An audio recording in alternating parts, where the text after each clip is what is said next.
In this video, I will give you my personal reactions and opinion to a mycotoxin test and an ERMI test from a person I'm in contact with on Facebook. Hello, my name is Constantin. I have been a long-time SIBO and mold illness sufferer and had to heavily self-educate since 2020 to know what SIBO and mold illness are, how to test and how to heal from it, because these complex chronic illnesses are still widely unknown, even by many doctors. Now I'm sharing everything I have learned on this channel in order to spread awareness so people can search for knowledgeable doctors, get properly tested and treated. So I'm not a medical doctor. This video is not medical advice, but only information you should discuss with your doctor. It's just my personal opinions. I had mold illness for several years and right now I'm mycotoxin free because I detoxed. I left my former home. I also had a positive ERMI test and mycotoxin test, of course. So I have some experience, but I'm not a doctor. And of course, if you suspect mycotoxins to be the cause of your health problems, you should go to a doctor that is mold literate, that knows about mycotoxins, and do the necessary tests and the necessary treatments with your doctor. So this is just for informational purposes and my personal opinions. I might be wrong, but it might be interesting to watch it and give you some hints where you should do your research and again get accompanied by a doctor. So here we have a picture of her mycotoxin test and we can see that she has 15.9 of ochratoxin A, and we can also see that ochratoxin becomes positive, the test becomes positive if it is above 7.5. So the question that she has been asking me is if I think that this can come from food or if that is due to mycotoxins in the home. What I've heard is that, of course, you have ochratoxin A in food, but usually it's not enough to get your high values on the mycotoxin test. So is 15.9 a high value? Well, mine was like 20, much more than 15.9. So I'm not sure, it might be from food, but my feeling on that is that it is rather from mold in the home or in the car. Because I think once it gets positive on this kind of test, it should be from a water damaged building, in my opinion. And then she is also positive on mycophenolic acid, which gets positive if it gets over 37.4. She is at 114, so that's clearly positive. Mycophenolic acid is not strictly speaking a mycotoxin, but it's a metabolite. So it means that it's the normal excretions of the digestion of a mold species. The mold species is Penicillium brevicompactum, who produces mycophenolic acid. And in order to produce mycophenolic acid, it must be a thriving colony. So that means it's a colony that is growing at this time of exposure. So also mycophenolic acid is detoxed very rapidly by your body normally. And I think the half time of it is like 18 hours or less than 24 hours. So basically, if you get out of the exposure, mycophenolic acid should leave the body in some days. I don't know if you know it, but mycophenolic acid is actually used to produce a medication which is given to people who receive organ transplants. And you have to give them medication to shut off the immune system because the body might reject the transplanted organ. And mycophenolic acid has a strong immunosuppressive action. So they produce in the laboratory mycophenolic acid, and people with organ transplants have to take that in order to shut down the immune system. So that means that if you have mycophenolic acid in your system, that your immune defenses are weakened, and also mycophenolic acid disturbs the gut, so the microbiome, and it might also create leaky gut, but a lot of people have gut problems with that. So if we take both informations together, the fact that you are positive on ochratoxin A acid, because mycophenolic acid is an ongoing exposure, because usually it leaves the body within some days. So if you test positive, it means that you are in an ongoing exposure. So the fact that you have mycophenolic acid and ochratoxin A, I would rather say it's not food, it's from a water damaged building or a water damaged car. So I remember that you told me that your husband didn't have one of those mycotoxins. So it might be that, let's say, if you're in a couple and everybody has his own car, then it might be that it's in your car and not in the home. But it might also be that your husband has other detox capacities than you, and that you have the same exposure, but it doesn't show up in his system because he detoxes mycotoxins more easily. So the second test that this lady has sent me is an ERMI test. with several notes on it because she called the lab and they gave her some explanations on that. So basically, you see the species of mold and the count on the right side. So if we scroll down, we see that we have two groups here. And I personally find that the way they show the information on this ERMI test result is not very interesting. Let me show my ERMI test and then come back to this one to have some more explanations. What is interesting to understand is why are there two sections in the ERMI test? So I will put up my ERMI and then explain it to you. Okay, so here we are on my ERMI test and you see the same two groups, but they have a title. So on the right side, group 2, it says common indoor molds. So that is the mold species that live in a home or in a building that has no water damage and that has just normal molds, no mycotoxin sickness in people. And then on the left side, the group 1, those are the molds that you find in water damaged buildings. So that is important to distinguish, because if we have an elevation here on the left side, it means that it's making you sick. And that's something that you find in water damaged buildings. So if you have a look on my ERMI test, that's from 2022, you see that Aspergillus even has 2 asterisks. So it's, let's see here, it's 100-fold higher than normal if you have 2 asterisks. And different species, you have 1 asterisk. So we will go back to the ERMI test of the lady, but we have to keep in mind that if it shows up in the first group as high, then it means that it's problematic and that it's probably due to a water damage in the building. Okay, so we are back here in the ERMI test of the lady, and you can see that in the first section there are some molds that have the little which are higher than normal, and she noted H2O damage for Chaetomium globosum. Well, that is actually with another one which is called Stachybotrys. So here, Stachybotrys chartarum and Chaetomium globosum are the 2 worst molds that create the most dangerous mycotoxins. So the Stachybotrys chartarum is at 1. There's no asterisk behind it, but I remember that there are many people who were ill with mycotoxins that said it must be 0, because it's not a natural mold that you would find in a normal environment. So even if it's only 1, let's keep in mind that there are people who said that's too much. And for Chaetomium, it's 34, and it's marked, it's because of water damage. Well, all this group here, if they are elevated, it's because of water damage in the home. Basically, that's what it means. But even if you don't have an asterisk behind Chaetomium, because it's so dangerous for your health and totally crashing you, it should be 0 or close to 0. So being 34, I do think, personally, that is a problem. I don't know why she marked 40 or less. In my case, the first ERMI that I did in August of 2022, I had a very low kit count on it. But half a year later, it was also like 30 or 40, so in the same range as on this test, and it totally destroyed me. It is said that keto produces a mycotoxin which is called ketoclobucin A, and that it creates states of dementia, which was my case at that time. So I completely lost control over my life. And actually it was friends who organized that I was hospitalized for 3 weeks in a clinic that was close to the sea.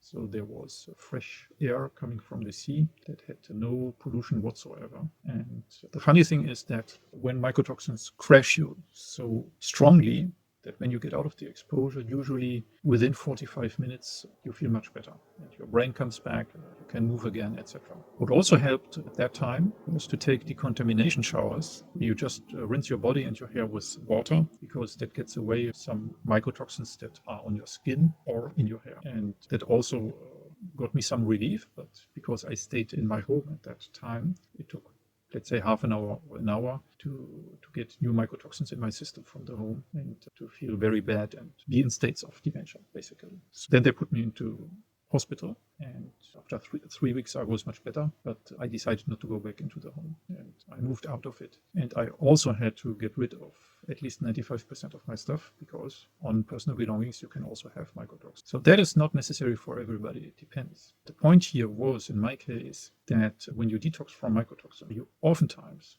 not all the times, but oftentimes, you might develop multiple chemical sensitivity. So during the time you were in the water damaged building, you got a huge amount of mycotoxins. So the whole system was completely paralyzed and affected by it. But once you detox, the body and the immune system remembers the information of the toxins. So when you get re-exposed to very small quantities, then it might trigger a huge detox reaction. It's not an allergy, but it's hitting you hard like an allergy. Let's put it this way. So that's why at that time I had to move out. I had to move close to the sea, to be in the wind directly, and I had to get rid of most of my stuff basically because I had this multiple chemical sensitivity. Let's have a look on the other notes. So it's written here, mold inspection report. Well, it's maybe a good idea to have a mold inspector watch the house and analyze it, but that also costs money. I do think basically that you should test the home again and maybe your car also. And if that's positive, you should also test mycotoxins in the urine of every person that is living in the home. If that is positive, in my opinion, you should immediately move to a place that is clean, that has no mold, and then you should remediate the home to be able to sell it or rent it, basically. It is written on the paper here that maybe use a dehumidifier or an air purifier. Well, some people do that. A dehumidifier will not get rid of the mold because it's maybe already there, but mold needs a certain humidity to be able to grow. So if you use a dehumidifier, the climate in the home gets less humid, but that does not kill the mold or get rid of it. So it will just grow less, but it will stay basically as dangerous as it already was. In the air purifiers, so that's like air filters, there are different brands.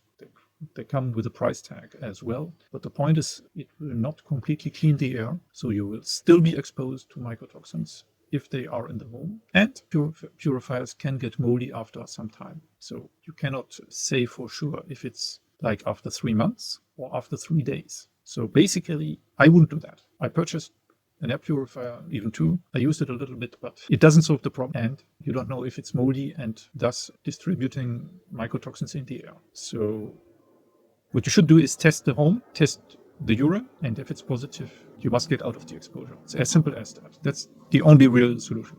Unfortunately, I have to say that unfortunately there is not an explanation here on the test for the asterixes. So it's my imagination that if there is an asterisk behind it, that it means it's 10 times more elevated than normal. This one here, Penicillium brevicompactum, is the one that produces mycophenolic acid. It has a star, so it might be the reason why mycophenolic acid is in your system. The value of the ERMI is 17.42. That is high. I had made a screenshot here that's from another ERMI test. Well, let's have a look here. So if the ERMI is less than -4, it means there's very few mold in this home and it's safe. If it's less than zero, you might want to investigate. If it's less than 5, you should investigate. If it's more than 5, between 5 and 20, then you have a high relative mold index. So how is that calculated? So that's an important point. Let's switch back here.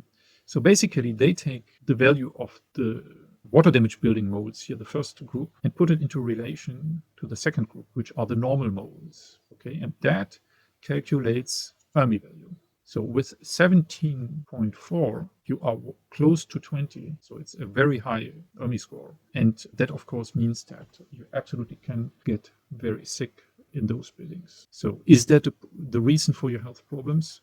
Who knows? The only way to really know it is to move out, at least for a certain time, but I will explain in a moment. So what I then did was to take the values and to calculate the HERTSMI score. So I took that out of the test that you sent me and went to the website of Mycometrics and just entered the values of these 5 species into it. And that calculates the HERTSMI score. So those are the problematic mold species. So the HERTSMI score, the HERTSMI test, is less complete than the ERMI test. If you do an ERMI test, they check for more mold species. And here in the HERTSMI, they only check for 5. So that's a cheaper test. The first test usually is recommended to be the ERMI test to have a complete picture. And the following test, when you do remediation, for instance, can be the HERTSMI test because you only check for those 5 mold species. So it calculates a value of 20 points. And if we scroll down, then we see, where is it? Here is it. If it's less than 11, it should be safe for people who have mold illness, CIRS, to go back to the home. If it's between 11 and 15, it's borderline. You must clean and retest before re-entry into the home. And if it's more than 15, then it's dangerous for those with CIRS or mold illness to go back to this place. As the score is at 20, it's like the ERMI, in the red zone, and it should be a dangerous place to go there, and to even more dangerous to live there day in, day out. In the chat, the lady also asked, doesn't come from the outside. So basically, like trees or nature around the house, the wind has been blowing the mold into the house, and then it's settled down and was taken with the Swiffer closed dust to do the ERMI test. Well, the idea here, if you ask this question, is that basically the home is clean, there's no mold in it, and then there was just some wind blowing for some days and just pushing some mold dust into the home, and then that was what is showing up on the test. But basically, maybe it would be enough to clean the home and then everything is fine.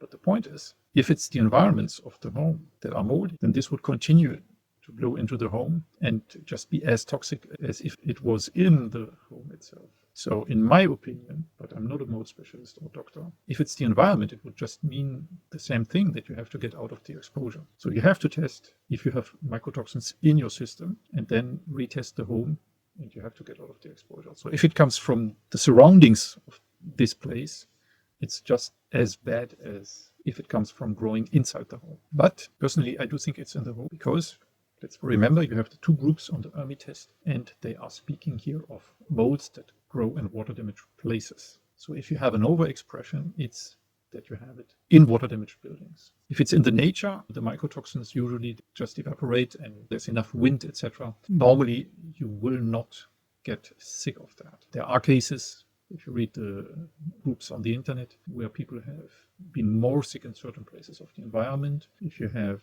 for instance, water cleaning stations or dumps, etc. Usually what the ERMI means, first group, is in water-damaged buildings. So I will just react to some other points that this lady has been telling me in the chat. So describing her symptoms, let's say it could be that it comes from mycotoxins. It's not a clear picture, but she also talks about a history of cancer.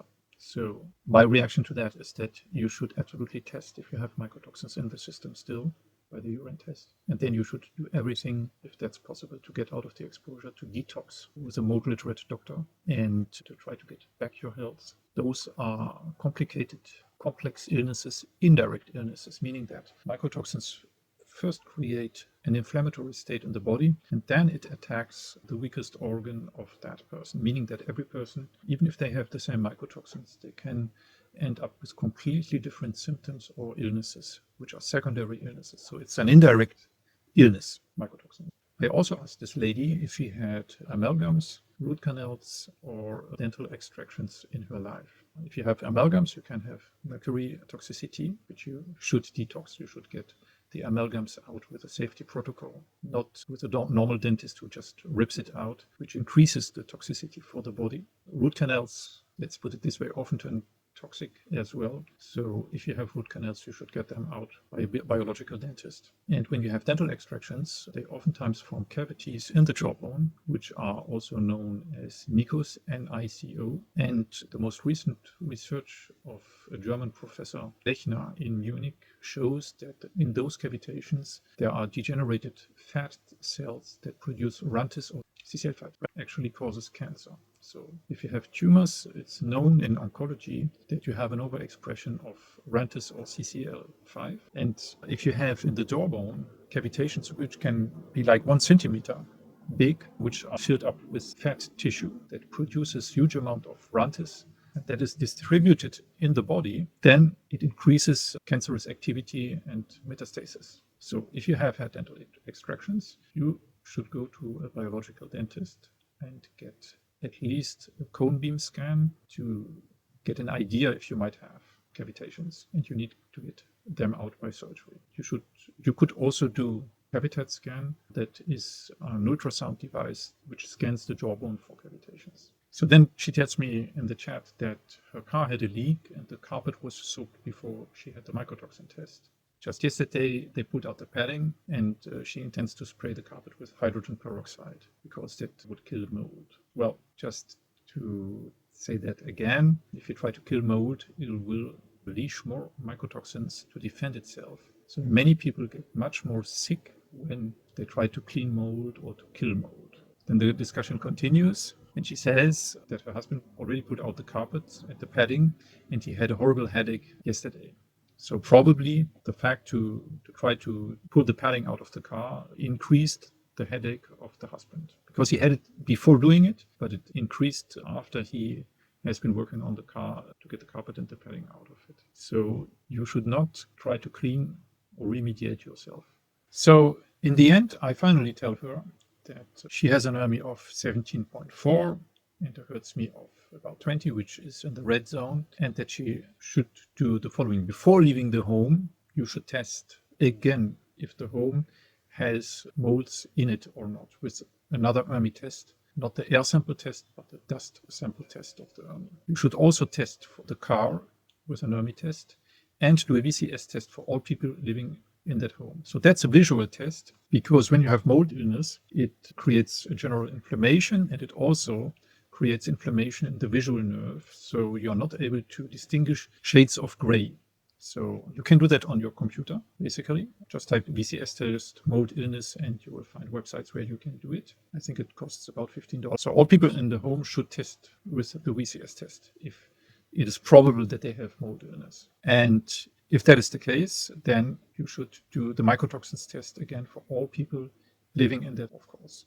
If you test positive for mycotoxins, you need to test for marcons. That is a secondary infection that many mold sick people get in the sinuses, and you cannot heal without eradicating marcons from the sinuses. If a person tests positive for mycotoxins, you need to detox with a mold literate doctor, of course. So you have to take some medication like active charcoal or other medication that helps you get the toxins out of your body, but you should not do that alone, but with a doctor.